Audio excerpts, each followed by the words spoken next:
Agora tá, agora tá. Agora tá. Agora apareceu. Gravando. Boa tarde, pessoal. É o seguinte, eu entrei hoje, né, para ver no SIGA quem são os alunos matriculados, porque tem alguns alunos que estão com problema no AVA, tá? Vou compartilhar minha tela aqui para vocês. Já tá vendo minha tela já? Não. Ainda Sim, não. agora sim. Foi. Pronto. Foi. Então, estes são os alunos que estão matriculados, tá? Se vocês conhecerem alguém e que não viu ainda aí no Teams, aí vocês podem me comunicar ou comunicar o aluno também, tá? E também que não esteja lá no grupo do Zap. Amanda Bernardo, Antônio Matheus, Daniel Souza, Giancarlo, Henrique Santos Apocalipse, Juliano Augusto, Maurício Matias, Rafael Alves Damer, Hiller Duarte, Tamires Lima Araújo, Ted Márcio Ferreira, Temerson Fernando Oliveira Lara, Vitor Daniel, Viviane Barcelos e Wilane Priscila Oliveira. Tá faltando um aluno aqui na lista. Eu não vi o Douradinho. Ah, tá aqui. Antônio Matheus Douradinho. Só o segundo lá. Tá, beleza. Então tá faltando alguém aqui na lista? Alguém de vocês reconhecer alguém que sentiu falta de alguém que não esteja? Tem o Rafael que não tá no Teams. O Rafael, né? Se vocês puderem entrar em contato com ele. Ele entrou agorinha. Entrou? Ele já tá aí? Ah, é Rafael Damer, ó. Ah, tá. Entrou, tá na área. E o Giancarlo tá aí? Acho que não. Giancarlo eu não vi aqui, não. É. Olha, antes de começar a nossa aula, eu queria fazer um convite para todos vocês. Nesta sexta-feira, às 16 horas, a gente vai ter um seminário, mais um seminário do programa de pós-graduação, né? E quem vai dar a palestra vai ser um professor lá do Ceará, o professor Eduardo B.D. Barros. Né? O professor Eduardo B.D. Barros é um amigo meu já de muitas datas e um exímio pesquisador. E recentemente ele publicou um trabalho na Nature. E esse trabalho é muito bacana, esse trabalho dele. Ele vai falar sobre esse trabalho na sexta-feira, às 16 horas. Eu sempre mando o link, não sei se vocês recebem, mas eu sempre mando o link para os seminários da pós-graduação nas sextas-feiras. Todos são convidados a entrar no seminário, tá? O Eduardo B.D. Barros, para vocês terem uma ideia, ele trabalhou com a Mildred Dresshaus, do MIT. Né? Já ouviram falar da Mildred Dresshaus? Alguém já ouviu falar dela? Não, professor. Nunca ouvi falar. Pronto. A Mildred, ela faleceu há pouco tempo, mas ela era conhecida como a Dama do Carbono. Né? E por pouco ela não ganhou o prêmio Nobel. Eu acho que ela não ganhou o prêmio Nobel porque morreu cedo, né? Aliás, cedo. Morreu com quase 90 anos.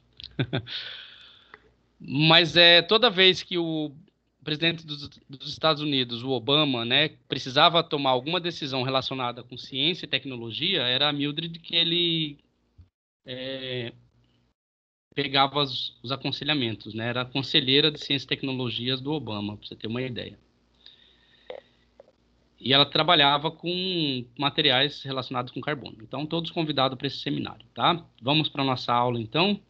Eu estava aqui ouvindo um rockzinho antes de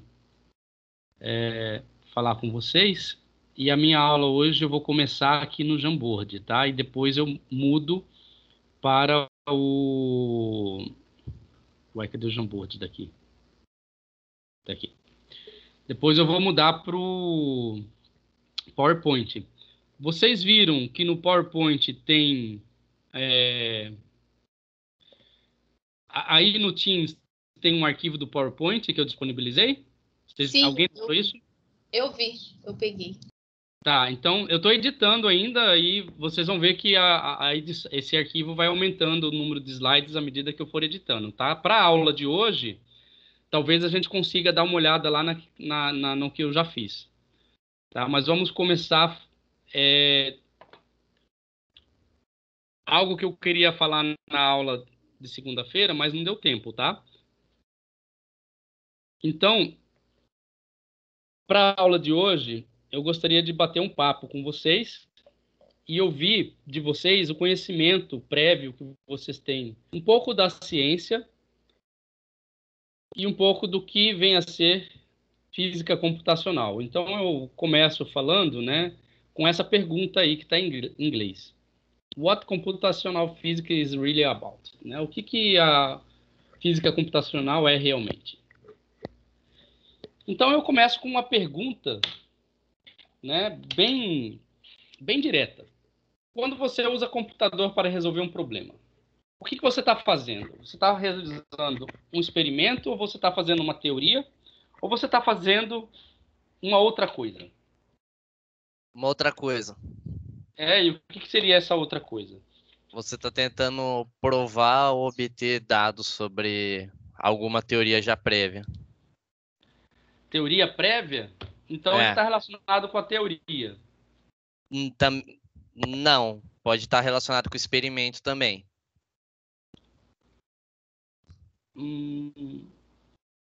Então vamos lá, Henrique. Você quer qual cor, Henrique?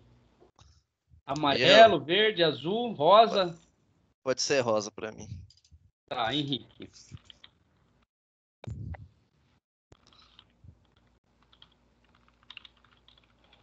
Outra coisa. Que coisa que é essa, Henrique? Eu acho que é uma maneira de simplificar os seus cálculos, obtendo dados e informações que você podia obter na mão, mas de maneira, tipo, vamos dizer assim, impossível, sabe? Muito tempo fazendo cálculos dessas coisas para você conseguir chegar nesse objetivo. Então, uma encurtação desse processo.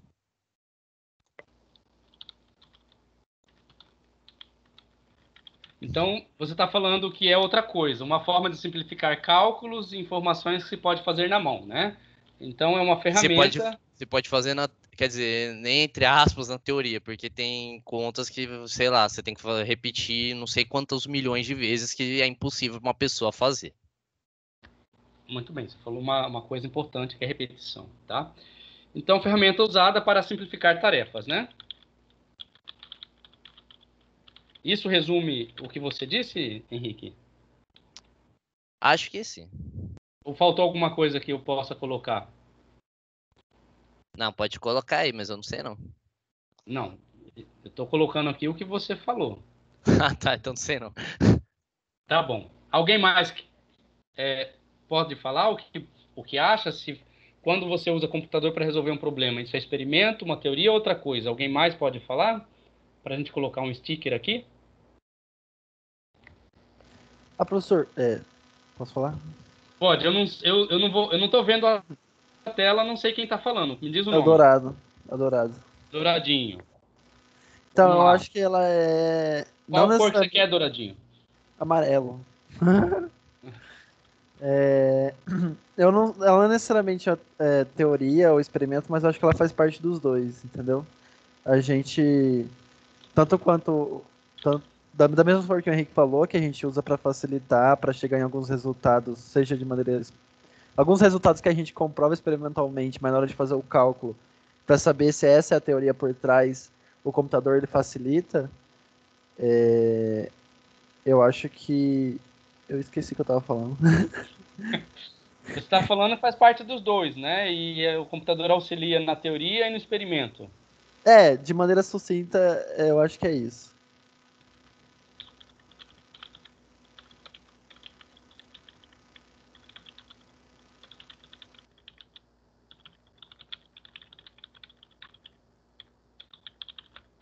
Tá certo isso aí? O senhor está perguntando para mim? Para você que eu falou. acho que é isso aí mesmo. Então, se você for falar para alguém, né, o que seria física computacional, você falaria isso. Faz parte dos dois, né? Os dois aqui é teoria e experimento, né? É, isso aí mesmo. Pronto. Faz parte dos dois. Teoria e experimento. O computador auxilia tanto na teoria... Ah, ficou redundante. Faz parte dos dois. O computador auxilia... Pronto. Alguém mais? Vamos lá, pessoal. A aula tem que ser interativa. Porque senão fica muito monótona, só um falando. Eu vou sentir que vocês vão estar dormindo em vez de participar da aula. Tamires, demonstra sua opinião Alguém aí. O mais que quer que você falar alguma acha de coisa? computação? Acho que é o Muito que bem, eles disseram. Tamires. Quero ouvir uma... Eu não faço ideia, professor. Vivi, que falou? Foi a Amanda. E também. Amanda. Tamires, qual cor você quer? Ah, pode ser azul.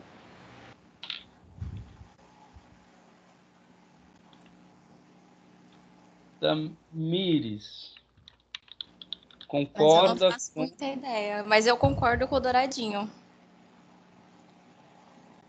com douradinho, né? É. Pronto. Amanda? Eu concordo com eles, mas eu acho que não apenas facilita, mas também dá resultados mais precisos. E muitas vezes é como se decifrasse os experimentos, os resultados experimentais que o experimento tem, né? Que a gente tem experimentalmente. Amanda. Então, o computador reproduz resultados mais precisos. Precisos é com Z, né? Não, com S. Com essa. Preciso. Mais precisos, maior quantidade de resultados, né? Como o Henrique falou. Coisas que o ser humano não consegue fazer à mão. E também eu acho que o computador consegue pegar resultados experimentais e ajuda o ser humano a, como se diz, não sei a palavra certa para isso, da equação. Analisa resultados experimentais? Sim, É e isso? ajuda a fazer a teoria, entendeu? Muitas vezes fazer a teoria, não necessariamente provar uma teoria. Tá, então ajuda na análise dos resultados experimentais e auxilia com a teoria. Só um instante. Oi. Você quer laranja mesmo, Amanda? Pode ser. Muito bem. Alguém mais quer falar alguma coisa ou podemos ir adiante? Eu, Daniel. Pode falar. Daniel. Não, bota o meu aí, eu quero verdinho. Ah, você quer verdinho, né? Vamos lá. Verdinho ninguém tinha falado ainda. Feito. Vamos lá, Daniel. Não, apesar de eu concordar em alguns pontos com eles, mas eu também acho que vai além disso, porque você pode ter teoria sobre certas coisas, mas às vezes não dá para fazer o experimento daquilo. Existem, Uma boa observação, Daniel. Vai além das existe, opiniões e das respostas, né? Pode Uhum, falar, Daniel. Desculpa te interromper. nada. A gente tem lugares que a gente sabe o que acontece, mas não consegue ir ou não consegue ver, e o computador faz esse favor pra gente, né? De Tá.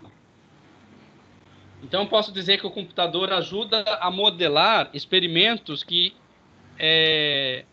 na realidade, é impossível de ser resolvidos. Ou modelar problemas que, na vida real, é impossível de ser resolvidos, certo? impossível ou bem complicado.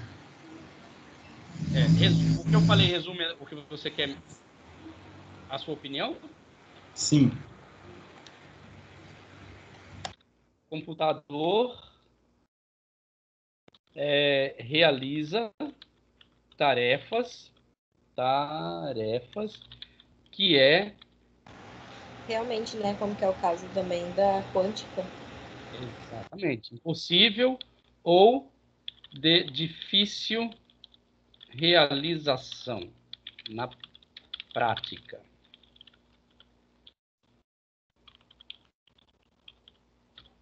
Certo? Tá certo, Daniel? Tá. Só um instantinho. Ô, Rosa, eu tô usando um celular, não mexe no celular. Tá. Desculpa, pessoal. Aqui tem um técnico aqui mexendo na minha internet. Bom, então vamos lá. Essas opiniões que vocês falaram, eu vou deixar aqui e no final a gente volta para ver se concorda um pouco, né, com o que a gente vai expor. Tudo bem? Primeiro vamos dizer o seguinte, sobre o que é realmente a física computacional. Né? A gente sabe que na natureza tudo trata-se de fenômenos, né? E como é que a gente lida com esses fenômenos da natureza. Bom, então ocorre um fenômeno na natureza, como, por exemplo, uma maçã que cai na cabeça de um sujeito que está debaixo da macieira. Essa história vocês estão já cansados de ouvir, sabem de que sujeito eu estou falando. Então, esse sujeito observa o fenômeno que aconteceu e ele já traz um conhecimento prévio, né? Como, por exemplo, os ensinamentos da pessoa que morreu no ano que esse sujeito nasceu. Então, ele usa desses conhecimentos prévios para fazer uma interpretação daquilo que ele observou. E aí ele tem uma explicação inicial. E a essa explicação inicial, ele testa, faz novas observações e novos experimentos. E aí, com isso, com esses novos experimentos, adquire novos conhecimentos.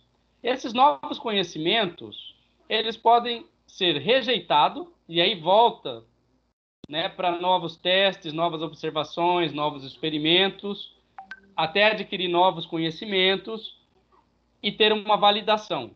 Aí, tendo uma validação, novos experimentos, testes, novas observações, e ver se esse conhecimento precisa ser aprimorado. Se não precisa ser aprimorado, você tem a validação e passa para uma explicação geral.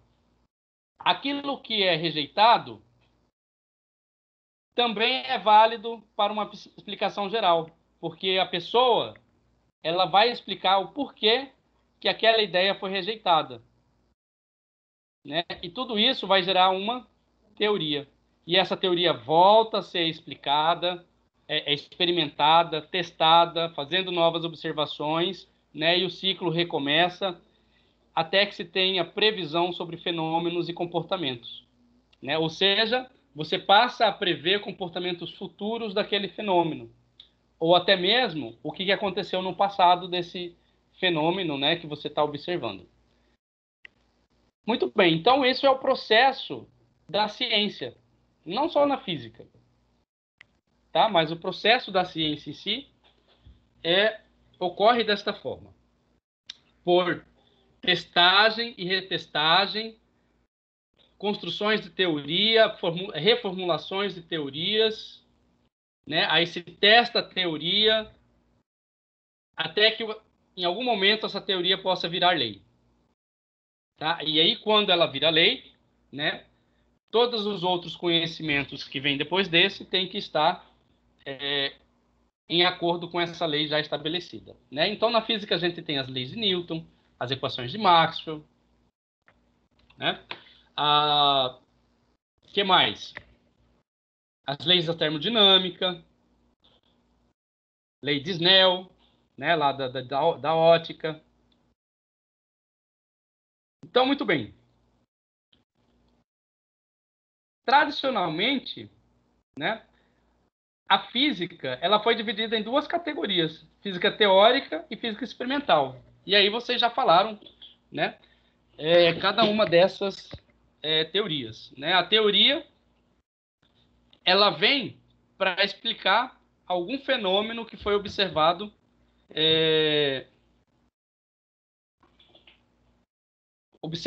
né?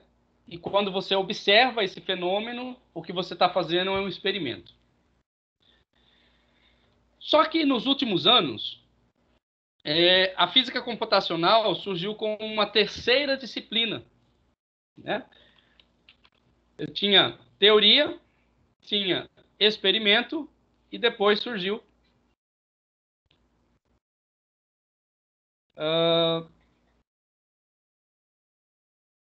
deixa eu ver aqui.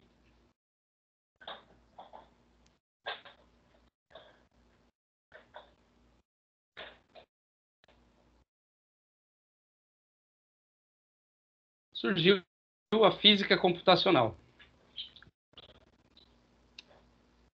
Não entrou?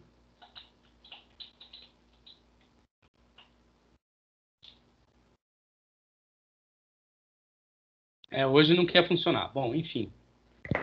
Alô? Vocês estão aí ainda? Sim, Sim, sim. Sim, estamos. Pensei que minha internet já tinha ido embora. Vamos voltar aqui. Que não estou conseguindo puxar a imagem, não estou entendendo por quê. Oi, Henrique, você gostaria de falar alguma coisa? Obrigado. Às vezes, professor, ele deve estar ficando atrás do pano de fundo aí. Não, não tá. Porque aqui... Bom, aí, ó. Era para estar aqui. Vamos tentar puxar outra. É que eu não queria puxar outra ainda.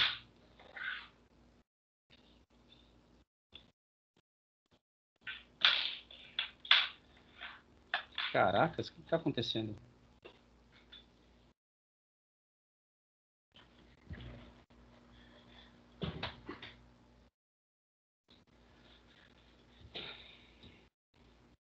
Bom, enfim. Então, o que a gente pode dizer? Pessoal, dá um minutinho para mim, por gentileza. Certo. Beleza, beleza.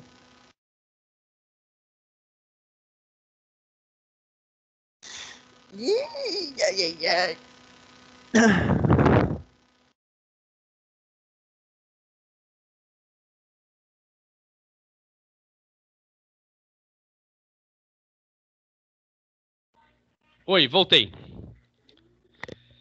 Então, bom, esses são alguns problemas da nova tecnologia, né, pessoal? Então, paciência.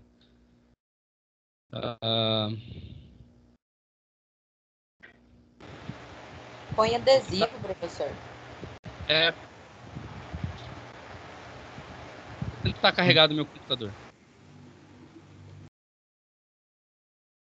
Ah, não era física teórica. Drogas. Aí, funcionou. É porque o meu Google Drive deve estar com problema. Bom, física computacional. Isso.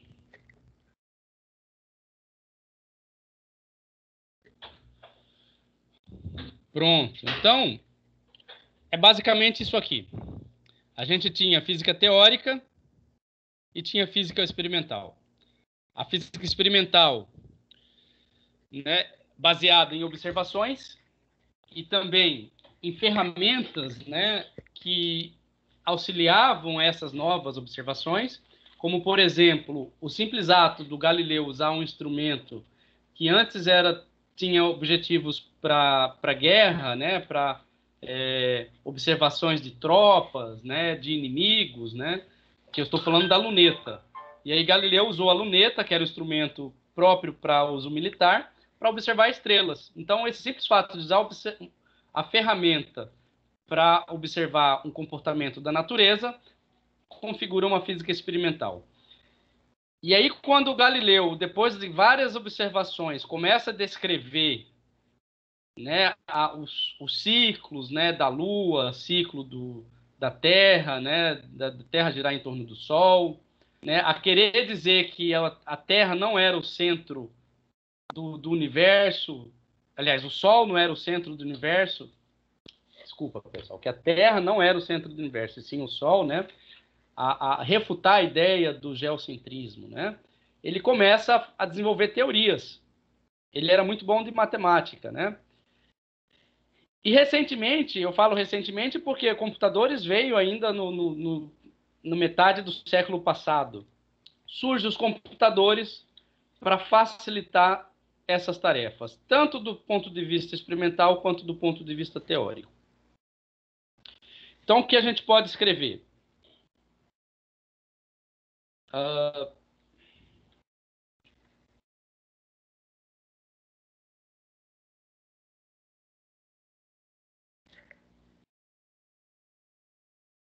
Os últimos anos, eu vou escrever, tá, pessoal? Porque aí depois vocês podem ter acesso a esse documento em PDF, ou até mesmo está compartilhado com vocês, né?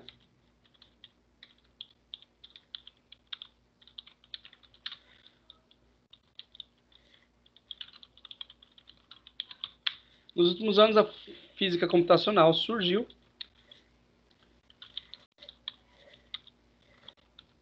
como uma terceira disciplina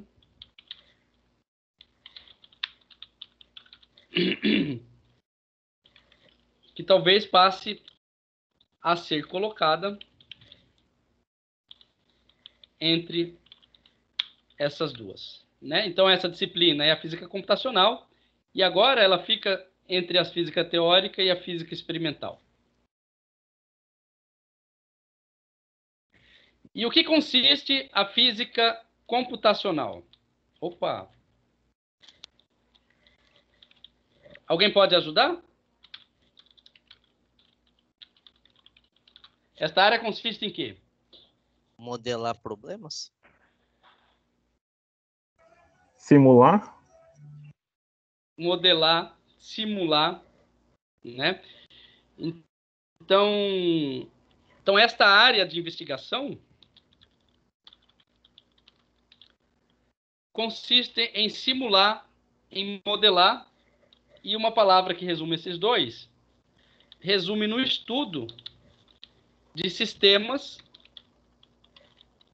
físicos, né, com a ajuda de computadores. Ou poderia dizer, com a ajuda do poder dos computadores. Então, muito bem. Mas para isso você tem que fazer com que o computador execute alguma tarefa. Você cria um conjunto de instruções e faz o computador executar estas instruções. Entenderam? Aham. Agora, qual que é a razão para se aumentar a relevância da física computacional? São inúmeras. A física computacional, como o Daniel disse, ela consegue chegar aonde o homem não consegue ir. Ela consegue fazer observações, previsões, que do ponto de vista experimental é impossível de ser realizada. Por outro lado, ela consegue resolver equações que, de um ponto de vista analítico, não dá para ser resolvida usando um simples papel e caneta. Quer ver um exemplo? Vamos pensar no seguinte. Não era isso que eu... Era esse aqui, pronto. Vocês já viram, já estudaram eletromagnetismo.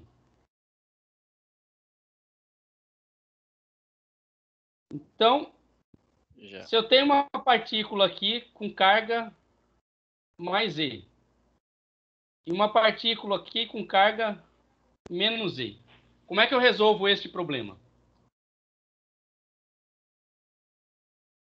Como que eu resolvo o comportamento desse sistema, né? Como é que eu vou saber qual que é a energia que esse sistema tem e como que é o movimento de uma partícula em relação a outra e como é o movimento dessa partícula em relação a um sistema de referencial?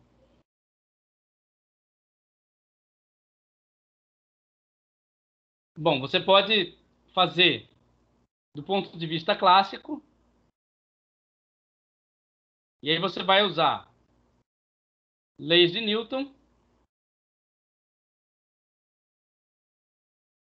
e leis de Coulomb, né? Porque são partículas carregadas. Leis de Coulomb, você calcula a força que uma interage com uma aplica sobre a outra, e as leis de Newton, se você conhece a força, você descreve o movimento e descreve a energia. Só tem um problema. A clássica não funciona para descrever um sistema de partícula dessa natureza. O problema é quântico. E aí, esse problema, ela se resolve usando uma equação de autovalores e autovetores. Vocês que já viram álgebra linear já sabem o que eu estou falando. Né? E essa equação é chamada equação de Schrödinger. Né? Por um problema simples de duas partículas, é bem simples de resolver. Embora trabalhoso. E dá para resolver analiticamente. Agora imagina que eu tenha um conjunto de partículas.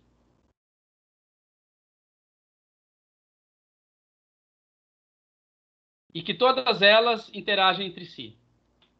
Aí, esta equação, ela se torna extremamente complicada de ser resolvida. Então, essa equação, ela vai descrever a energia cinética, né? Esse termo H vai descrever a energia cinética de todas as partículas, mais a energia potencial de todas as partículas. E essa energia cinética aqui, ela vai ser um somatório desse termo aqui.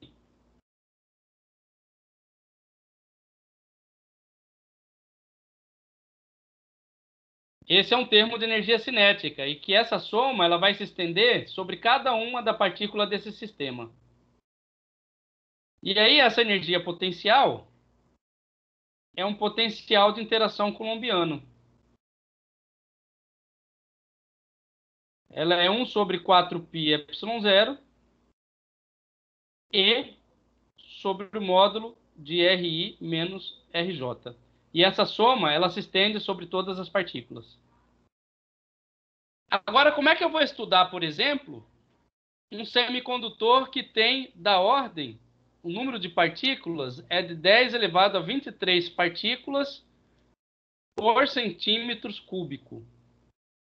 O que significa dizer que eu vou ter da ordem de 10 elevado a 23 partículas, eu vou ter da ordem de 10 elevado a 23 termos como este, e um termo muito grande que vai contar sobre a interação de uma partícula com todas as outras partículas, e essa soma se estende sobre todas as partículas. Como resolver analiticamente um problema como esse? Alguém tem uma ideia? Muita determinação. Utilizar aproximações. Aproximações, boa. O que mais? Para começar, que solução exata não existe, né? Solução exata não existe. E mesmo que você utilize aproximações, alguns sistemas, a solução ainda é impossível. Nem que se tenha toda a determinação do mundo, Henrique, você consegue resolver analiticamente um problema como esse. E é aí que entra o uso do computador. Foi aí que o computador foi útil para que gerasse todo o conhecimento e todo o avanço tecnológico que nós temos hoje. Né? Desde o computador que eu estou usando aqui para dar essa aula, desde a caneta que eu estou usando para escrever. Por quê? Porque o computador pode resolver esses tipos de equações, né, que a teoria analítica, o método analítico, não resolvia. E aí, com o computador, você faz previsões do comportamento de um sistema. E aí o computador, ele auxilia em novos equipamentos que vão criar novos materiais. E aí eu estou falando de física experimental. Ele vai criar novos materiais, e esses materiais vão ter novas propriedades. E com essas novas propriedades, eu posso ter diversas aplicações na área de aplicação. Né? Eu posso ter aplicação tanto na área de computação, na área de engenharia, na área da saúde, na área de controle ambiental. Então, por isso que a gente diz que nos últimos anos, né, a física computacional surgiu como uma terceira disciplina, né, que talvez passe a ser colocada como entre as duas, né? E hoje em dia é muito importante para um aluno que está formando, né, está começando a formação não só na área de física, mas na área de química também, né, tenha um pezinho aqui na física, e aí eu colocaria também na química computacional, tá? Alguma dúvida? Alguma? Não, de boa. De boa, tá.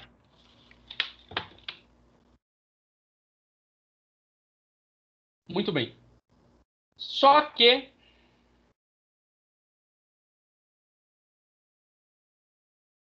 bom, então aí eu falei de teoria e falei de experimento, né? E falei também que o computador auxilia tanto a teoria quanto o experimento, sendo uma terceira via, né, entre esses dois. Só que o computador ele tem limites computacionais. Alguém poderia me ajudar com relação aos limites computacionais de um computador? Henrique, eu sei que seu computador é super poderoso, mas mesmo sendo super poderoso, ele tem limites computacionais. Você pode dizer para nós qual é o limite computacional do seu computador? Eu não lembro de muitos, mas eu sei, tipo, números muito grandes, tipo, você quer calcular trajetórias de órbitas, planetas em escalas reais, não dá.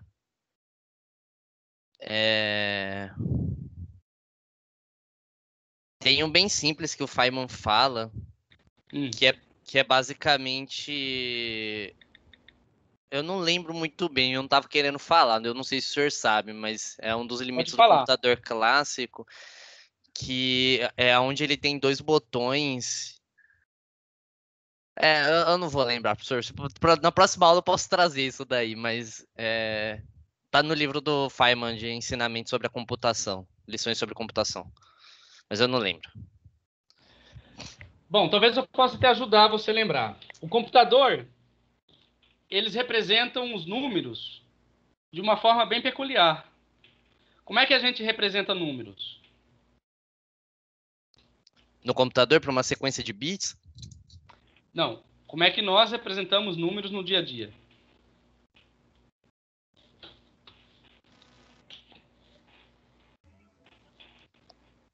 não sei, por desenhos, né?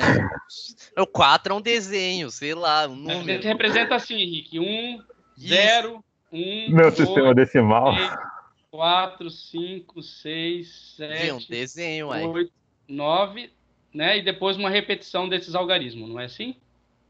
Isso. É O 10 assim já que é a uma gente... repetição.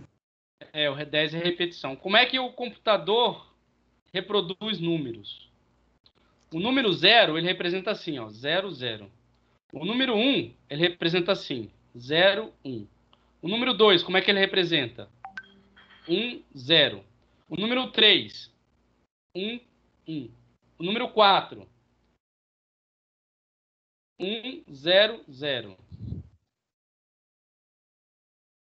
O número 5, 1, 0, 1. O número 6, 1, 1, 0. O número 7,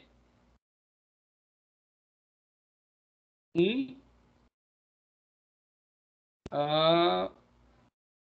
1, 1, 1. O número 9, 1, 0, 0, 0. Tá faltando algum aqui? 0, 1, 2, 3, 4, 5, 6, 7, 8, 9. 1, 0, 0, 1. Vocês sabem como que é o nome dessa representação? Binária? Binária.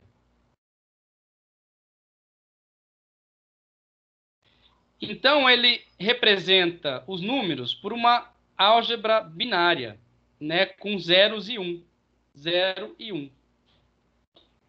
E é daqui que surgem os bits, os bytes, os kilobits, né, que vocês estão acostumados a falar. Né? Hoje nós estamos em qual ordem de grandeza? Terabyte? Terabyte é tipo, é o que tá se tornando mais comum, né? O que não é, ele tá se tornando mais comum.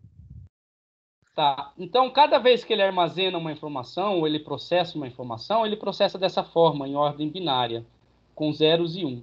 Tá? E aqui você tem toda um conjunto de possibilidades de se proceder, né, para gravar uma informação. E ele também faz operações. Como é que a gente faz a operação? A gente sabe que 3 mais 2 é igual a 4. Né? E se você for somar 3 mais 2 no computador, ele não faz isso. Ele vai ver como é que é o 3. Está aqui o 3, 0, 1, 1. Ver como é o 4, 1, 0, 0. E aí vai somar um com o outro de forma a produzir uma álgebra. Alguém já sabe o que eu vou escrever aqui? Já ouviram falar álgebra de Boyle? Eu acho que é Boyle, eu acho que é assim que escreve. Ou álgebra booleana. Tá? É a forma como se procede as operações em um computador. Tá? As operações em um computador se dá por álgebra booleana. Tá? As álgebra booleana são as operações fundamentais que a gente conhece em forma dos binários. Muito bem.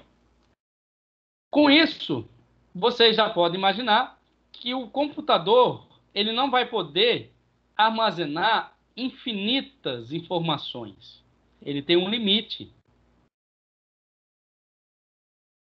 Se não me engano, o limite do computador é elevado a... Se não me engano, é 10 elevado... Eu não tenho de cabeça, mas é... Bom, vou deixar para a tarefa de vocês. Pesquisam, essa informação é muito simples de achar na literatura, tá? Mas ela tem um limite e desde que eu comecei a programar, foram poucas vezes que eu usei o limite, né, em meus cálculos. E quando eu precisei, eu fui atrás e encontrei, porque se você estourar esse limite computacional, você vai perder a confiança das suas contas, tá? Dos seus cálculos. Então, o computador tem um limite e você precisa conhecer o limite desse computador. Muito bem, como é que funciona um computador? Né? O computador ele tem uma placa.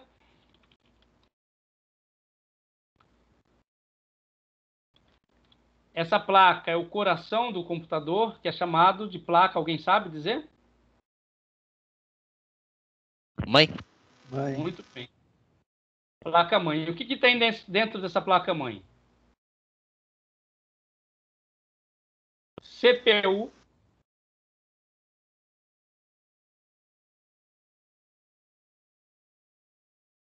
memória,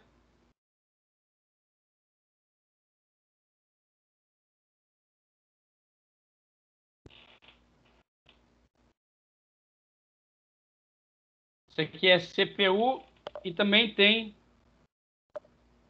uma pequena CPUzinha aqui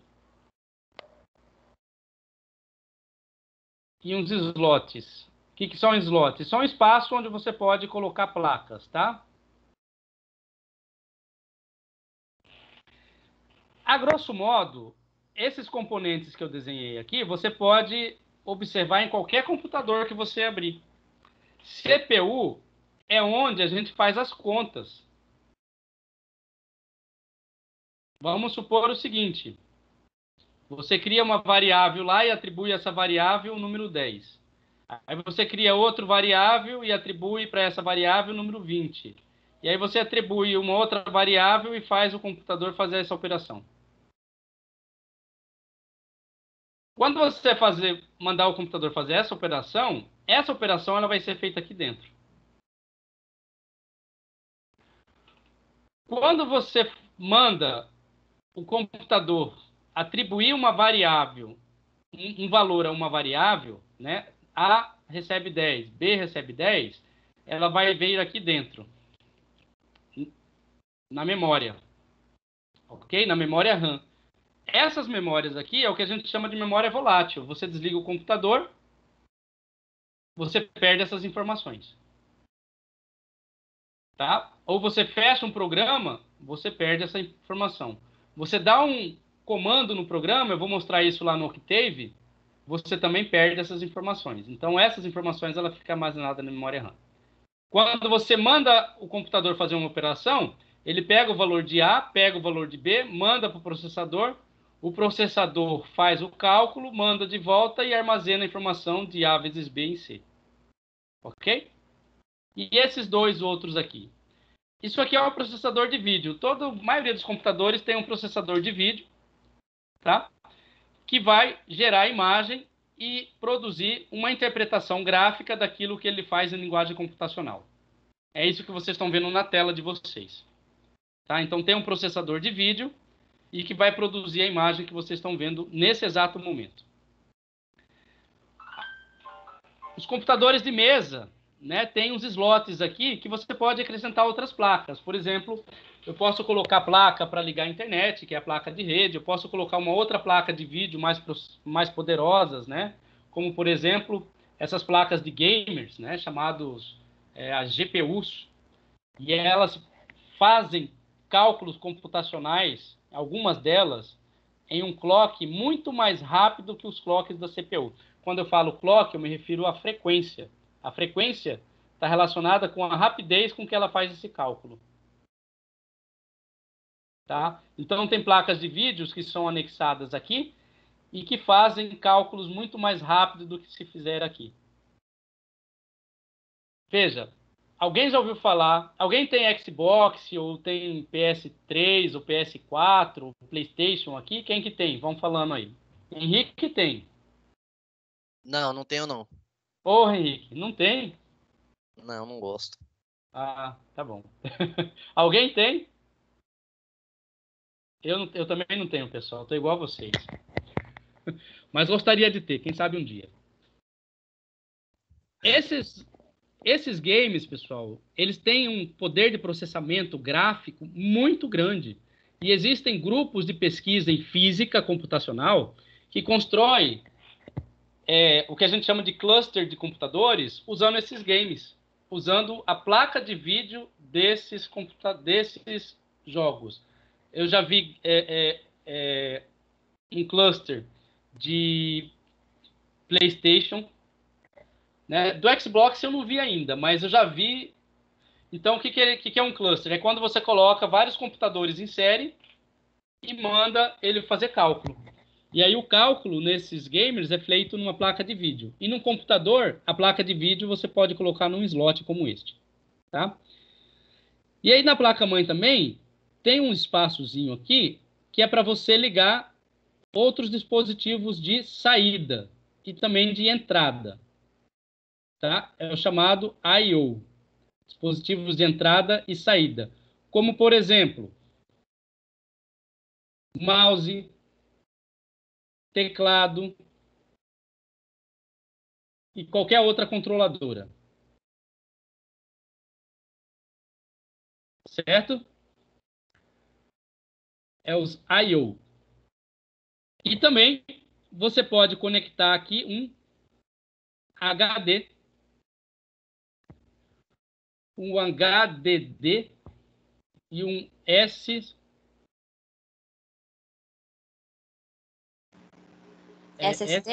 SSD. Muito obrigado.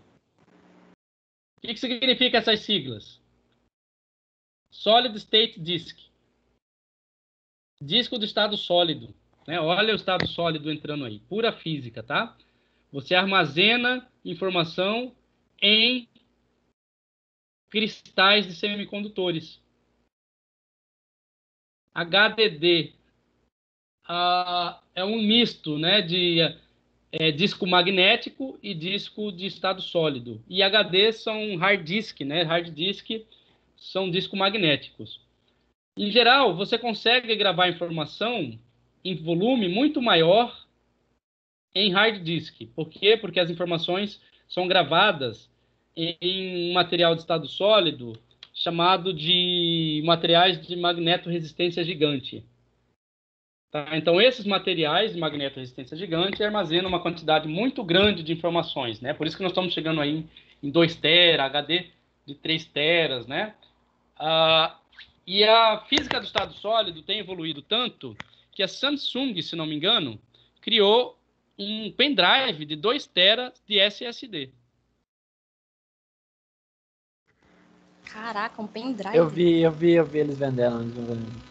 Então, eles estão vendendo de SSD de 2 teras, certo? Caraca. Então, essas informações aqui, você joga aqui nessa placa-mãe e ela vai interagir com todas as outras informações nessa placa-mãe. E tudo isso tem um limite, né? Você não pode colocar infinitas memórias aí. Pessoal, os computadores mais poderosos, né, de cientistas mais poderosos, né, ele tem, às vezes, um conjunto maior de processadores, CPU. Né? Então, se você olhar lá na Intel, os processadores da Intel, por exemplo, tem placa-mãe que cabe 2 processadores, tem placa-mãe que cabe 4 processadores, e isso só vai aumentando a frequência com que o computador possa realizar cálculos, tá? Realizar cálculo, por exemplo, dessa natureza aqui que eu mostrei no slide anterior. Tudo bem até aqui? Suave. Tudo certo, tudo certo. Certo. Tá, podemos continuar? Pode sim. Tá. Então, ó, o que a gente pode dizer?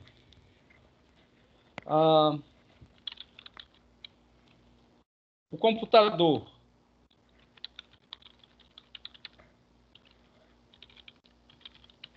representa os números por um conjunto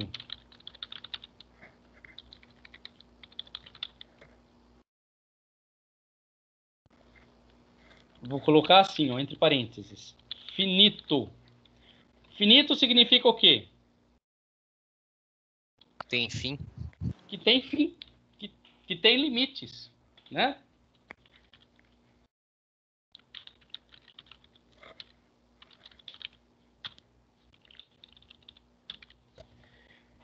Então, o computador representa os números por um conjunto finito, né, de zeros e uns. Assim, a precisão dos cálculos tem seus próprios limites. Certo? Professor, Pode falar. mas será que não dá pra deixar um computador... Tá falando? Isso. Oi, Camille. Não dá pra tirar o limite de... Não sei, do que o computador pode fazer? Ou isso não é possível? Você pode sempre aumentar a capacidade do seu computador, Tamires. Qual computador que você está usando? É um notebook. É? Mas é um computador muito velho já, é da Positivo. 32 bits. Qual sistema operacional que você usa? Eu tô usando o Microsoft. Tá. Olha só, eu estou usando o Ubuntu Windows. aqui, tá? Uhum. Vou mostrar. Vamos ver se ele aceita. Pronto. Não funcionou. Não. Vamos colocar o HTOP aqui. Pronto. Olha só esse computador, Tamires. Esse computador eu comprei para trabalhar. E quando eu fui comprar ele, eu queria algumas especificações bem que me desse condições de executar cálculos bem complicados. Então, você está vendo cada númerozinho que tem aqui? É o número de núcleos que contém o meu computador. Quantos números vocês estão vendo aí? Não, onde era em cima. Em Ah, em cima cima? aqui, ó.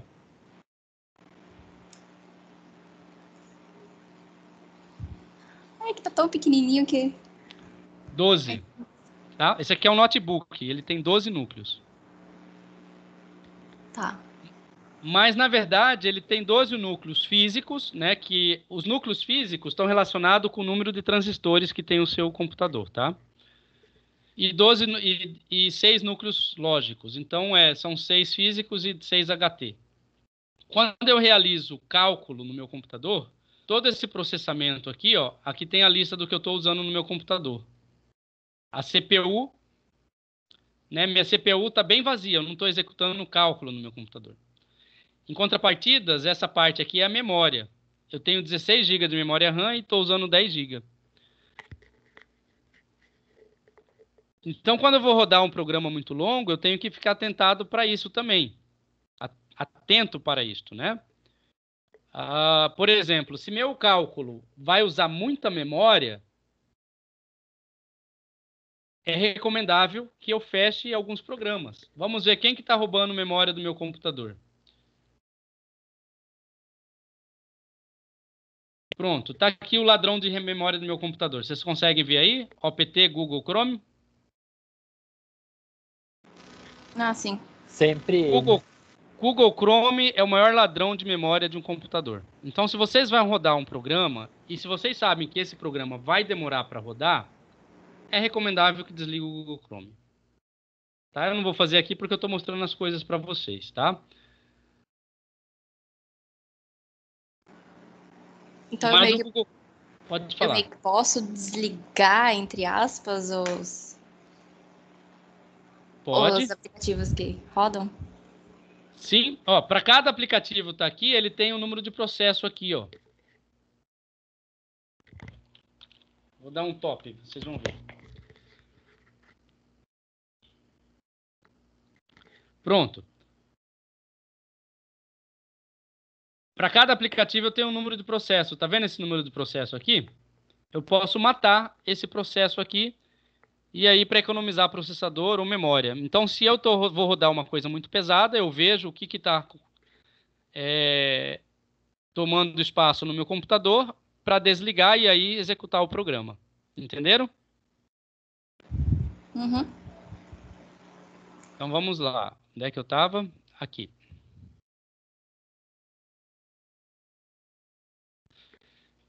Então, a precisão dos cálculos tem seus próprios limites, né? O computador tem o seu próprio limite.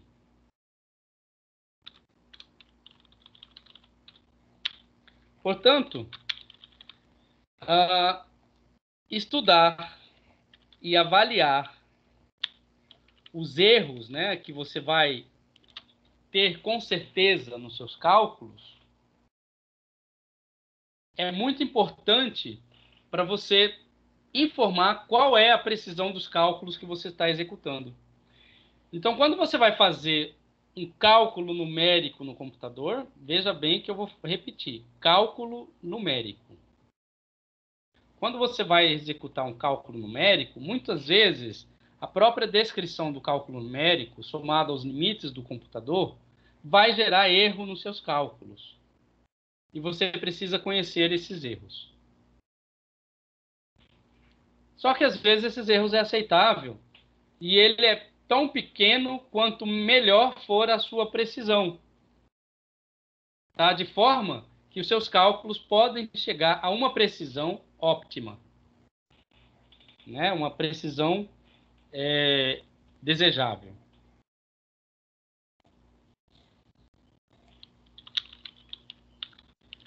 Então, vou escrever. Portanto, estudar e avaliar os erros que as previsões computacionais contêm.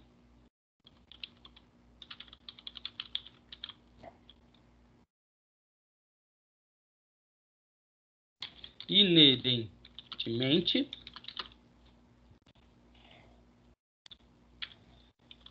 é um campo importante por si só. Entenderam o que eu falei aqui?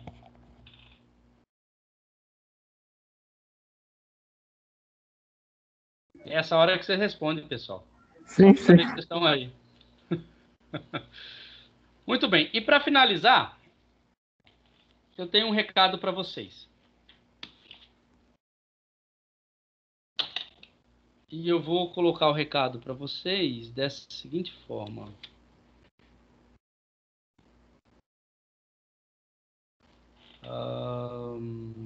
Aqui.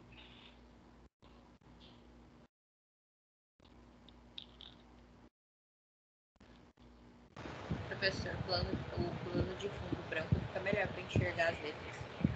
É? Ou o senhor troca a cor da letra também, né? Mas aí- Aqui fica ruim de... Agora tá melhor? Essa cor tá melhor. De letra, né? Ou esse aqui? Pera aí. Ah, e esse ficou melhor. Ah, branco Melhorou ficou 100%. POG. Tá, Esse tá bom aqui tá pra caralho. melhor? Tá. Uhum. Tá. Então, já que você sugeriu, Amanda, por gentileza, pode ler para mim aí o que eu coloquei? Em voz alta, para que todos possam escutar. Eu? É. Todo aluno de física é aconselhado a se familiarizar com a física computacional. Ao longo da carreira de um futuro cientista não haverá... eu não estou conseguindo enxergar a parte de baixo. Não haverá como escapar do uso dela.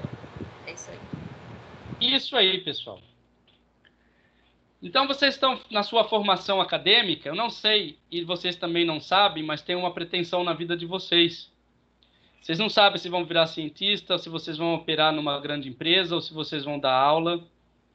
Mas qualquer que seja o futuro profissional de vocês, se for lidar com a física, vocês dificilmente vão escapar da física computacional, tá? Independente da área de conhecimento que vocês queiram seguir. Tudo bem? Tudo. Tudo bem. Tudo certo, tudo certo. Ok. Certo. Vou finalizar essa apresentação aqui. E não, vamos voltar lá, né? No que cada um de vocês falaram e vamos ver se com a exposição que eu dei dá para a gente tirar alguma conclusão. O Henrique falou assim, ó. Quando você usa computador para resolver um problema, isso é experimento ou teoria ou uma outra coisa? O Henrique falou, uma outra coisa, uma forma de simplificar cálculo e informações que se pode fazer na mão.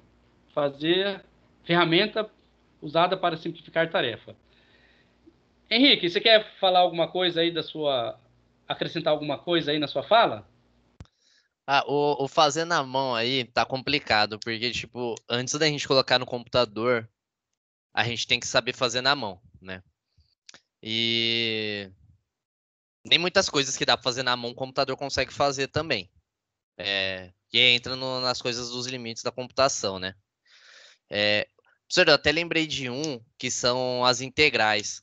Eu sei que tem um monte de site que faz integrais aí, mas isso foi graças a um indiano, eu acho que em 1970 ele conseguiu criar o algoritmo para isso. Mas antes disso não tinha algoritmo prático para resolver integrais, porque a gente tinha vários caminhos a ser seguidos. Então o Feynman ele diz que tudo que é considerado mais arte do que cálculo é muito difícil de ser computado ou impossível, né? Mas Isso é verdade. E na ciência tem muita arte, né, Henrique? Tem, mas a inteligência artificial veio para quebrar isso daí, né? A inteligência artificial, ela começa a fazer arte sozinha, né? E eu acho que os computadores quânticos também vai dar um salto muito grande nessa direção. Bom, mas o que você falou ali, eu gostei, Henrique, porque você citou tanto teoria, ferramenta para simplificar tarefa, na verdade ele está falando de experimento, né? Também. Simplificar cálculos também. Né? Douradinho, quer fazer alguma... Você acha que com o que foi exposto dá para complementar o que você falou? Professor, eu não sei direito. Assim, eu acho que tá muito sucinto o que eu escrevi. Eu falei que de maneira sucinta é isso. Mas, antes de eu continuar, eu não entendi uma coisa. Quando o senhor e o Henrique estavam falando sobre arte, é arte que vocês estavam falando? É o que, necessariamente? A coisa artística que eu digo é quando você não...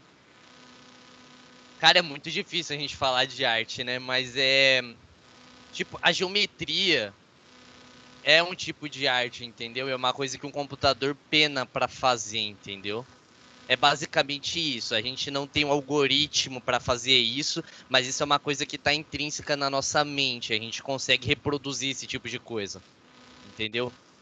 Essas coisas estão perto dos limites não computáveis, entendeu? E computáveis. A gente, antes de 1970, a gente achava que as integrais não podiam ser computadas. Mas são coisas que a gente faz, tal, na mão, tudo, beleza. Mas um cara conseguiu achar uma maneira de computar elas, entendeu? Integrais de forma analítica, de forma numérica, obviamente, o computador faz tranquilamente. Né? E analítica, existe vários programas que resolvem analiticamente, o computador resolve analiticamente, né? Por exemplo, matemática, né? Maple. Uhum. Eles resolvem. Eu acho que até o Octave, o MATLAB, resolve integrais analíticas. Eu não sei, mas eu já vi que no MATLAB você consegue descrever uma função de forma analítica. Legal. Tá? Você pode fazer isso no MATLAB. O Octave também. Mas, Douradinho, para mim a arte, assim, ela é muito complexa, você conceituar a arte e o que é arte, né? Às vezes o que é arte para mim não é arte para você. Não, eu entendo, assim, eu só queria entender do que vocês estavam falando ali no momento, só. E, por exemplo, existem muitas equações diferenciais que são acopladas e cujas as soluções, né, elas geram resultados bastante complexos e que se pintado, né, ou se impresso em um quadro, isso vira uma arte visual. Tá? Então eu conheço o professor lá da matemática, o Moisés, talvez vocês já tenham tido aula com eles, alguém aqui. Eu já tive. Brabíssimo. Já. Ele deu aula de quê para vocês? Linear 2. Linear Gente boa, numérico. Moisés, não é? Não é gente boa? Numérico pra gente. Ele é da hora. Top. Você já foi lá na sala dele, lá do lado da cantina? Já. Já viu a tela do computador dele? Não. Não, Como muito não? secreta. Os panos de fundo da tela dele são todas equações resolvidas no MATLAB. Você olha para o plano de fundo, você vai ver um quadro e vai pensar que é uma arte abstrata, mas não. Aquela arte abstrata que está no plano de fundo do computador do Moisés são soluções de equações diferenciais, né, que ele resolve no computador usando o MATLAB. Da hora pra caramba. Né? Bom, na UFMT, quem eu conheço que mais entende de MATLAB, né, e sabe programar em MATLAB é o professor Moisés e o professor André, que é o colega de sala do professor Moisés. São duas pessoas muito gente boa que trabalham muito bem com MATLAB. Tá? Ficou claro aí, Douradinho? Sim, professor. Obrigado. Tamires também? Daniel, Amanda? Sim. Tranquilo. De boa. Beleza. Então vamos lá. Eu coloquei aqui também. Deixa eu tentar encontrar. Eu estou apanhando que só desse negócio aqui, mas vamos lá. Eu coloquei ontem aqui umas anotações, eu acho que foi aqui. Não foi?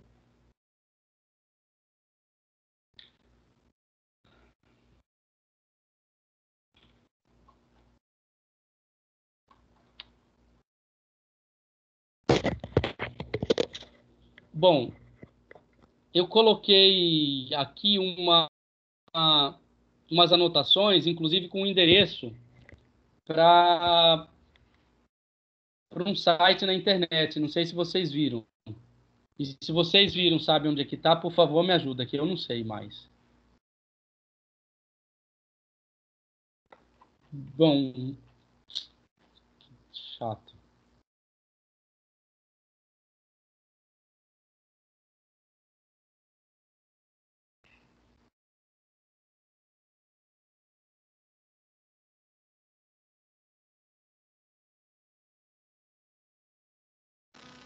Não tá em Era pra tá- arquivos.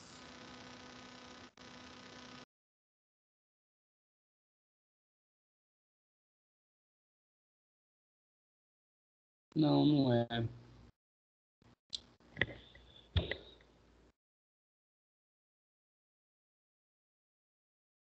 Bom, não é.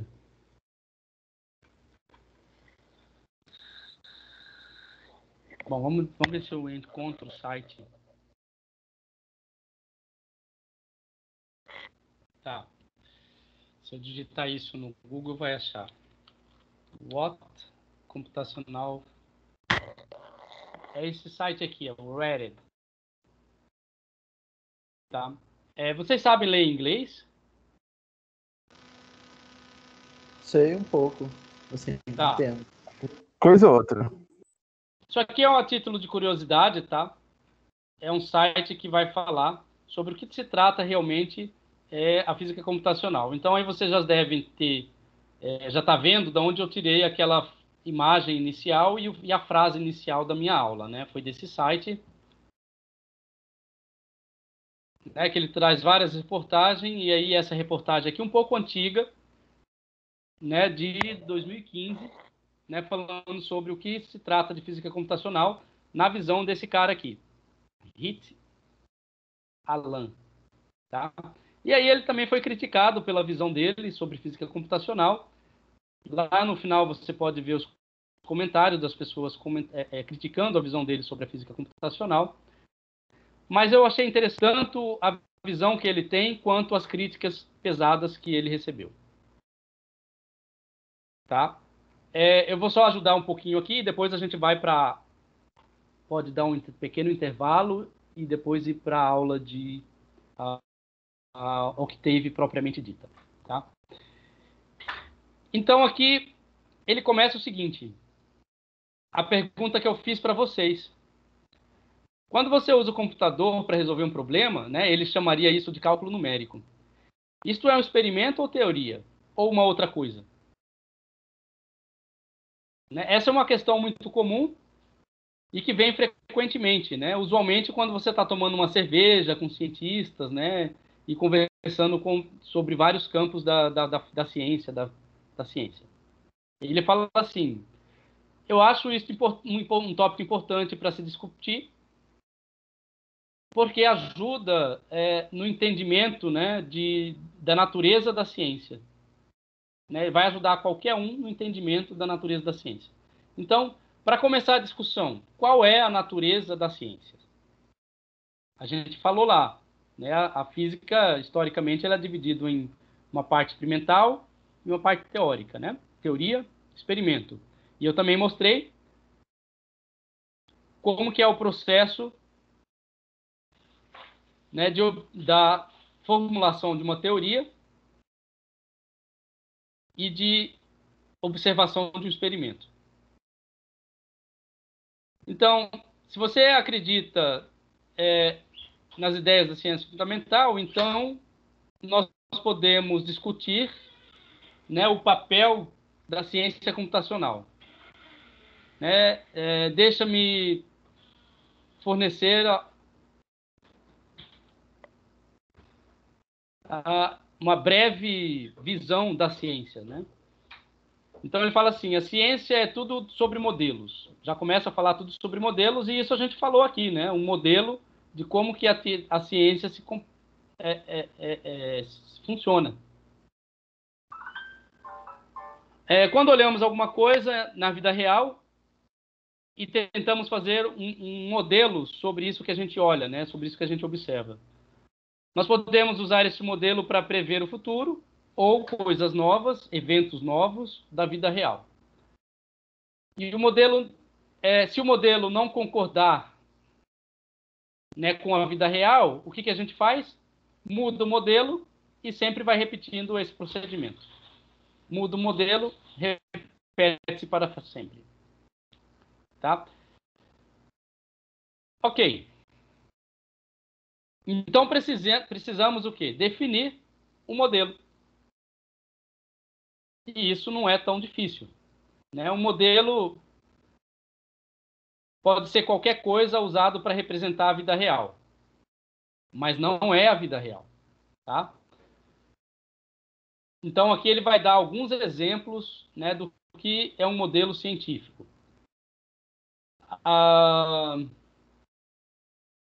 Lump of clay. Sim, um pedaço de clay é argila, né? Massa. Lump é um pedaço de argila que é usado para representar o formato de uma ameba. Isso é um modelo. Você observa uma ameba no microscópio e aí vai representar ela fisicamente usando um pedaço de argila.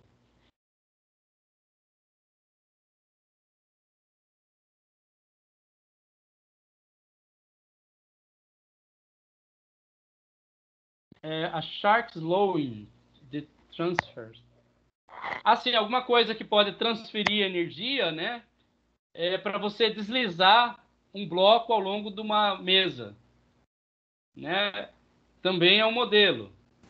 E assim tipo por diante. Professor, Pode dizer. aquilo é tipo um desenho mostrando como que funciona esse sistema. É uma representação, né? Uma esquemática, né? Eu gosto de usar a palavra sketch. Nos meus artigos eu escrevo sketch. A sketch showing, né? É uma representação que mostre a transferência de energia. Bom, pessoal, eu vou deixar para vocês, né, terminar a ler esse artigo. Vou colocar no chat. E aí vocês tiram as próprias conclusões, tá? Eu vim até um pedaço e vocês terminam. Onde é que vocês estão? Aqui. Então, está aí no chat. Alguma dúvida até aqui? Podemos passar para a próxima etapa? Sim, sim. Bora, bora! Então vamos lá. Vai Bora. começar o Octave hoje? Theo, Oi, pode falar. vai começar o Octave hoje? Quantas horas de aula a gente já deu? Quase 1h30. Já tem Aliás, uma hora e meia. Eu não Tem tenho uma nada. hora e meia? Isso. Bom, então a gente pode fazer duas coisas. Ou três coisas, a critério de vocês. Acabar a aula aqui, começar a próxima na segunda-feira. Dar um intervalo aí de uns 10 minutos. E aí volta para a aula do Octave. Aqui eu vou começar a falar sobre o Octave. Ou a gente pode continuar no Octave. A O gente que vocês acham? Eu tenho aula daqui a pouco. 3h30. Aí, se tiver como continuar o Octave até 3h30 e depois deixar o resto para segunda. Então tá bom. Todo mundo tá de acordo, pessoal? Tem alguém que precisa sair? Tudo certo pra mim. Acho pesado, mas tá bom.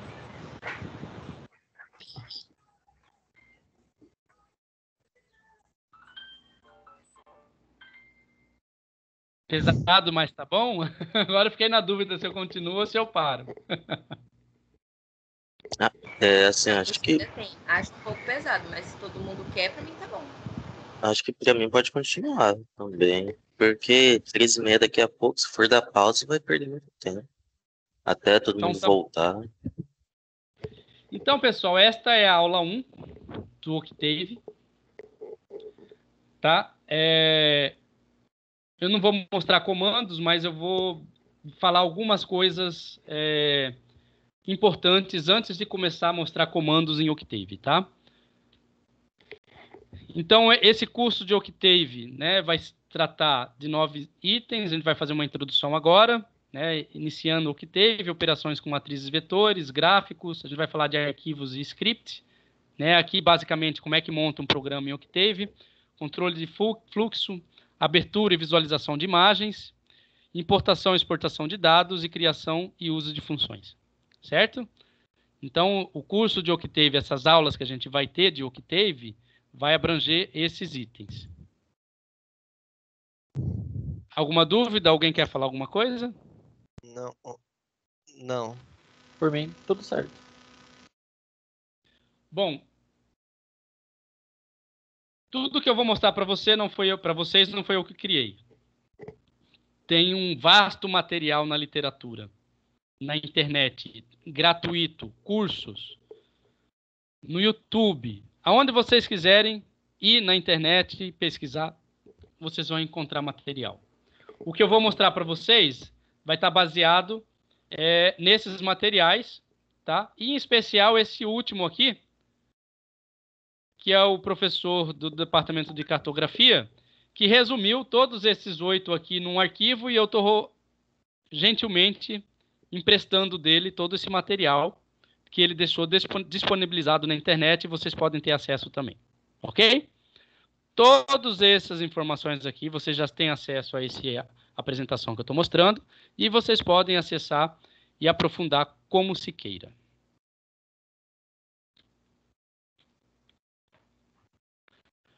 Muito bem, então, o que é o GNU Octave? Né? O GNU Octave é um aplicativo que foi originalmente desenvolvido com um propósito didático, né? Propósito didático de executar tarefas no computador.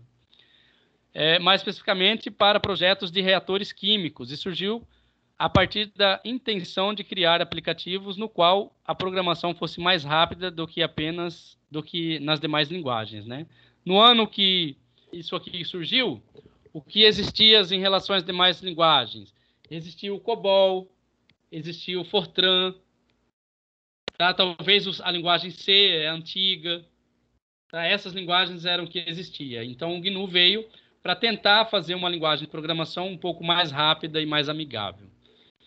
Então, deste modo, os alunos poderiam dedicar mais tempo na análise e solução dos problemas de química do que especificamente na implementação computacional, né, desses problemas. Porque o nosso objetivo, quando a gente usa essas ferramentas, não é aprender a programar, é aprender a usar essa ferramenta para descrever algum fenômeno físico.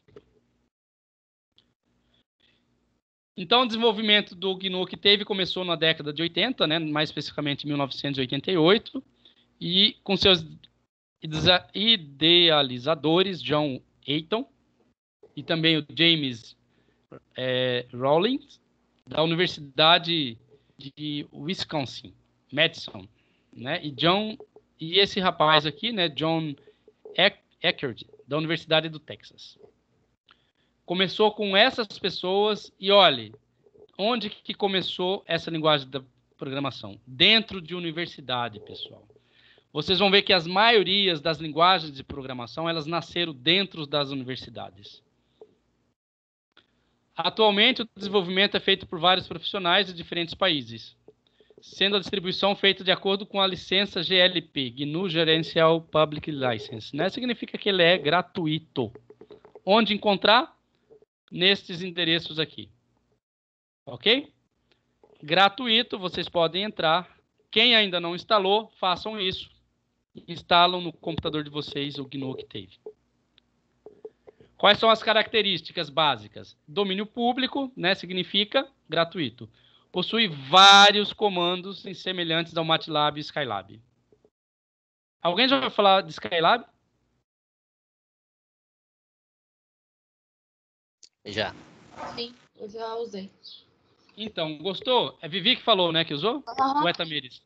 Não, fui eu, Viviane. Vivi. Vivi, e aí?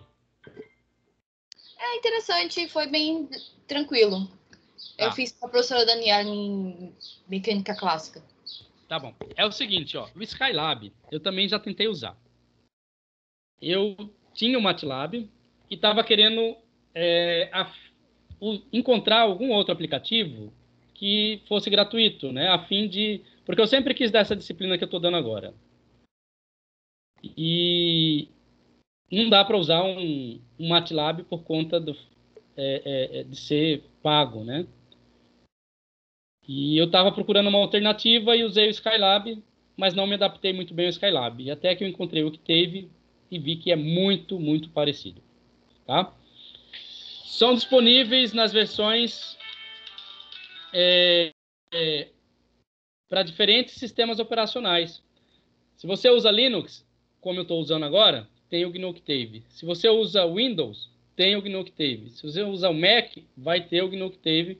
Se você usa Unix, tem o GNU Octave. Se você usar o Android, também vai poder usar o GNU Octave, como eu vou mostrar mais para frente. Quais são as últimas versões? A 4.2.2 foi lançada em 13 de março de 2018, 4.4.0 abril de 2018, 4.4.1 agosto de 2018, 4.1.0 em março de 2019. E aí tem também, deixa eu ver aqui, a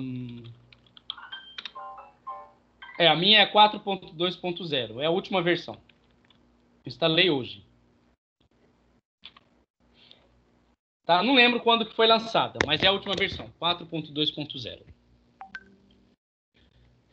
Pessoal, esta aqui é a cara do Octave 3.2.4, que é a versão de 1988, e ele era usado basicamente por linhas de comando. Tá? Você passava os comandos aqui e ele funcionava como uma calculadora. E aí ele teve uma cara mais amigável, né, a partir de 2015, né, com essa plataforma gráfica, né, onde aqui você vê linhas de comandos, você vê já um editor, né, acoplado, você vê um editor acoplado, a documentação, né, para ajuda, você vê uma área aqui com as pastas do seu computador, né, tipo um gerenciador de arquivos. Não chega a ser um gerenciador de arquivos, é mais um navegador de pastas, tá? O endereço atual, onde esse prompt aqui está funcionando, né? Uma região aqui onde as variáveis que você forem criadas no seu programa aqui, elas vão aparecer aqui, tá? E o histórico de comando que você vai usar no Octave aparece aqui. Tá? Então essa é a interface gráfica do GNU Octave na versão 4.0, que foi lançada em 2015. Então aqui ela mudou um pouquinho na versão no 4.2 de 2018, né? Alterando mais ainda um pouquinho, aí, bom, mas o coração permaneceu, né? O básico permaneceu.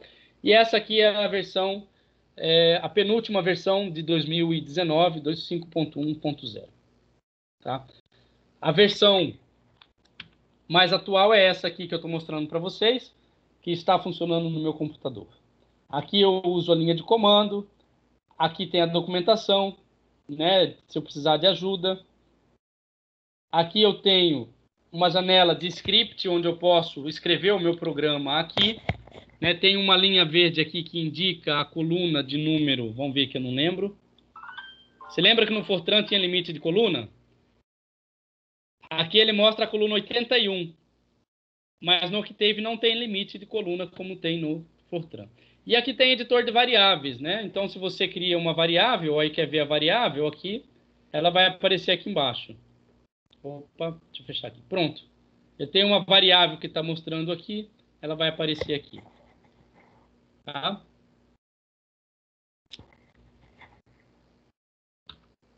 E também, se você não quer instalar o GNU Octave no seu computador, ou se você quer usar do seu celular, você pode ir na internet através desse endereço aqui, e digitar esse endereço que vai aparecer esta plataforma gráfica. E aqui o prompt de linhas de comando, você pode executar os comandos do GNU Octave.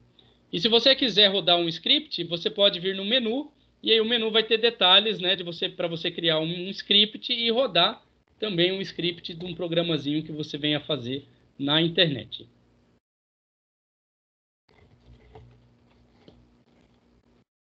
Neste prompt aqui de comando, né, você pode executar comandos que você executa, por exemplo, no shell do Linux, no prompt do Windows, né?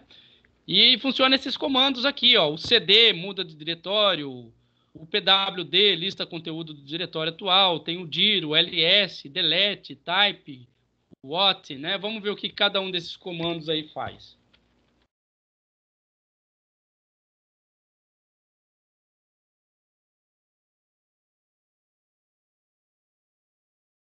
Então, isso aí vai funcionar na janela de comando. Vocês estão enxergando a janela de comando?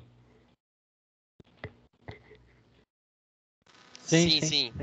Então, veja, olha só. Aqui no meu computador, ele está mostrando que eu estou na pasta Teldo.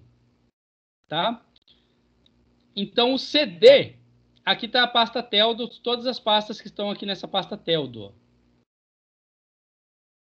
O CD, ele entra e sai de pasta. Por exemplo, se eu quiser sair da pasta Teldo, eu posso digitar um CD, espaço, 2 pontos, eu saí da pasta Teldo e fui para a pasta Home. Se eu quiser sair da pasta Home, CD, 2 pontos, sair da... Ele não aceitou sair da pasta Home. Ah, sim. Deixa eu ver. Se aqui eu tenho... Não, está aberto.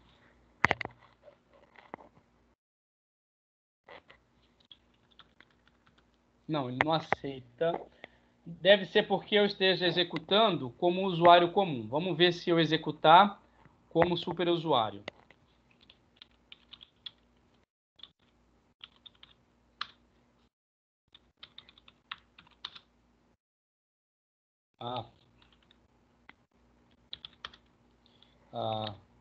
Su.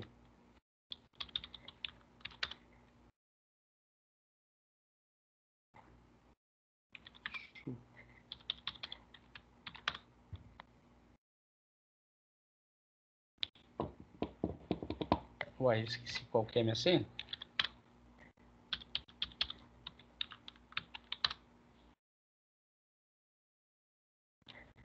Bom, enfim, alguma coisa está acontecendo, mas tudo bem.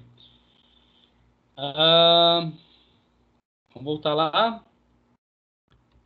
Bom, então vocês viram que eu posso sair e para eu voltar, ceder o nome da pasta. Eu não preciso nem digitar todo o nome da pasta, né? Se eu der um ls, ele vai listar quais são as pastas.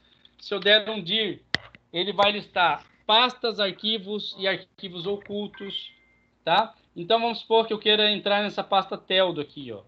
cd t, né? Se eu der um tab, ele vai completar para mim a tarefa e aí ele vai entrar na pasta teldo. Então vamos entrar na pasta documentos, né? Vou digitar cd documentos. Assim, ele tem diferença entre maiúscula e minúscula, tá?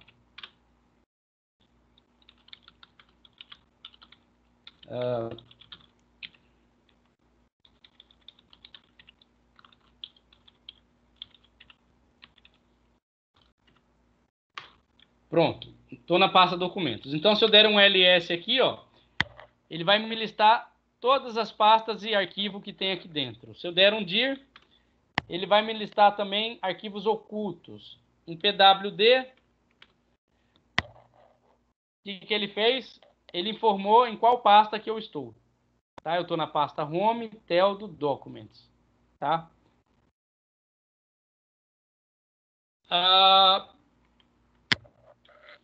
Vamos criar, por exemplo, aqui uma pasta aqui dentro. Posso criar pastas, né? Tem o comando mkdir.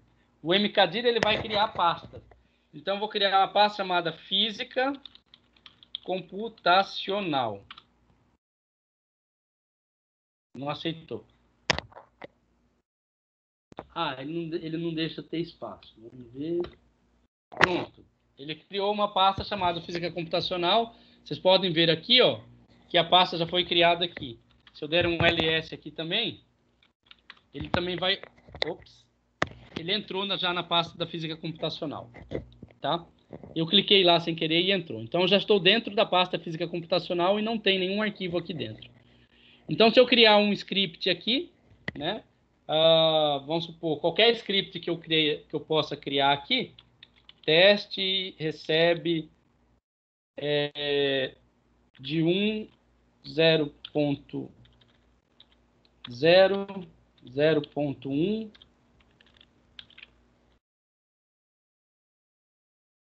duas vezes π.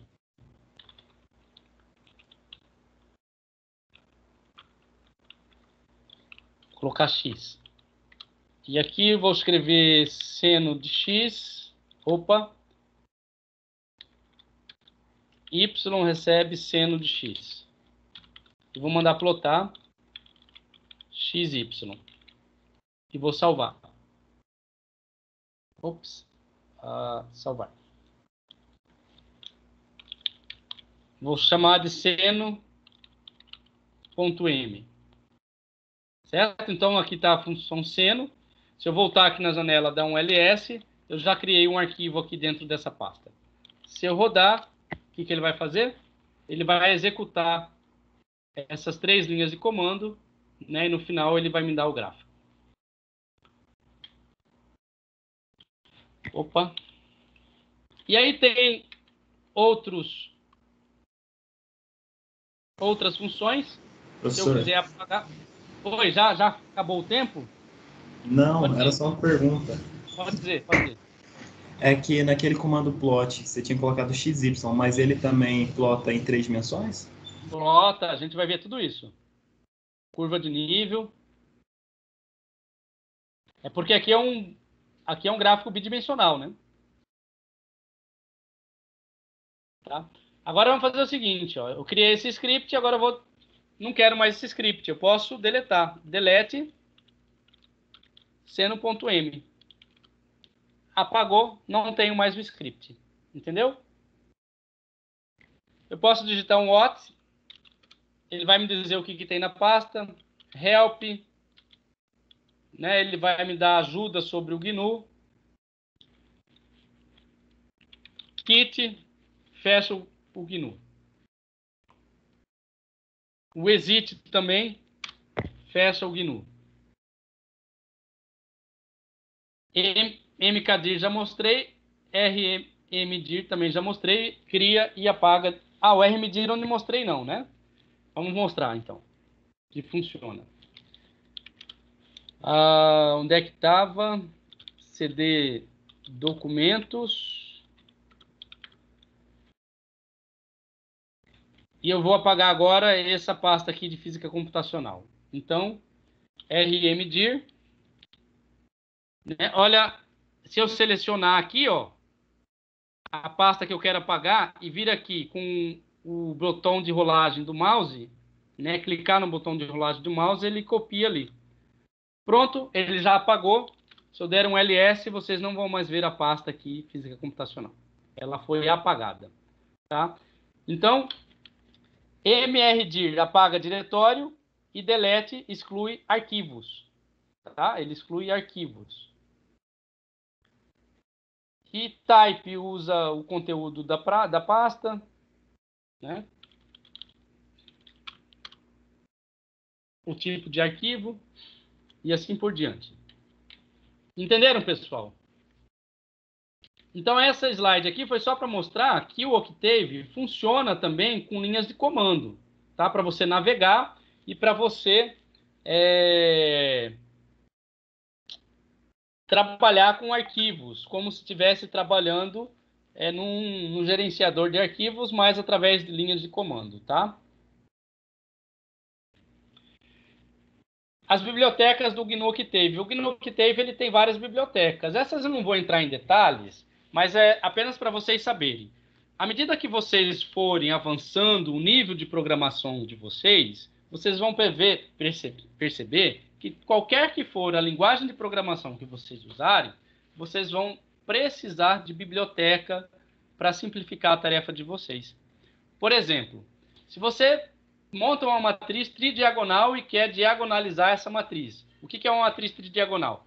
É uma matriz onde uma matriz n por n quadrada, onde o elemento da diagonal principal e os elementos das diagonais secundárias são diferentes de zero e todos os outros elementos fora da diagonal principal e secundária são iguais a zero. Ok? E aí você quer transformar ela numa matriz diagonal. Né? O que significa transformar ela em matriz diagonal? É pegar essa matriz, que tem apenas 3 diagonais, e transformar ela em apenas uma diagonal, onde todos os outros elementos fora da diagonal principal são iguais a zero. Isso é uma tarefa que muito recorrente na física. A diagonalização de matriz é muito recorrente na física. E aí, alguns pacotes, né, algumas linguagens precisam de pacotes para diagonalizar, para executar essa tarefa. Por exemplo, lá no Fortran, a gente usa o LAPACK. Aqui no MATLAB, a gente usa o EIG. De uma forma muito mais rápida e muito simples. O LAPACK lá no Fortran só funciona para matriz diagonal. Aqui no Octave e no MATLAB, a matriz pode ser esparsa, pode ser matriz triagonal, pode ser qualquer matriz que você tenha, ela vai te diagonalizar. Entenderam? E falando de matriz, falta 5 minutos, pessoal, para acabar. Vamos lá. O Octave trabalha essencialmente com um tipo de variável. Ela não trabalha com outro tipo. Ela só trabalha com um tipo de variável e essa variável chama matriz. Ela trabalha com matrizes. Agora, a matriz que ela trabalha pode conter números complexos ou não. Ou pode conter textos. O que é um número complexo?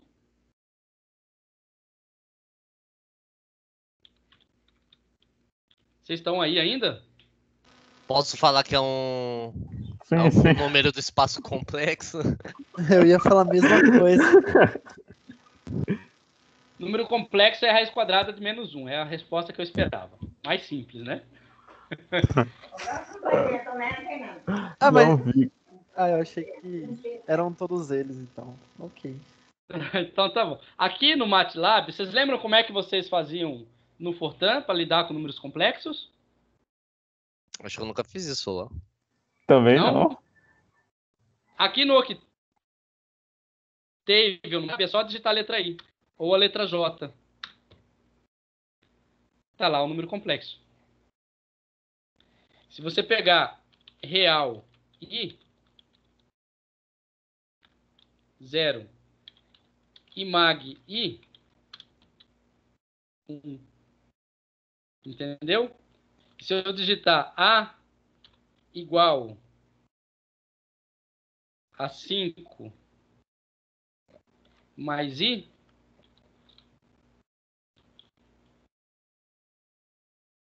e se eu fizer imag A igual a 6... Professor, Oi. olha a hora. Ah, tá. Desculpa. Já acabou, já tá acabando, né? Então, pessoal, é basicamente, já terminando, tá? Lida com matrizes. A matriz, ela pode ser um escalar, né? Ou seja, um número. Ou pode ser uma matriz 1 por n ou n por 1. E nesse caso aqui é matriz linha e coluna, que a gente chama de vetores. Ok? E aí eu acabo por aqui e a próxima aula a gente continua e a gente vai começar a usar propriamente o programa Octave. Beleza? Beleza, professor. Show de boleta. Só para eu ter controle de quem está assistindo as minhas aulas, como que eu posso fazer? Mostrar participantes. O senhor ainda não consegue baixar, professor, aquela planilha? Isso? Cara, não consegui ainda. Você consegue ver isso aí? Porque Então, aqui no pelo meu que não aparece. era do lado do X aí. Eu não sei se ainda Então, aqui tem gerenciar permissões. Aí eu vou dar uma procurada, então, ver se, sei lá. Ali do lado de convidar alguém tem copiar informações de ingresso. Eu acho que é isso, pai. Copiado. Agora Mas vamos tá ver. copiado, né? Tem que colar em algum lugar pra ver o que Eu sai. acho que isso daí é pra chamar alguém, não é? Será? É link, quer ver? Vou colocar no chat.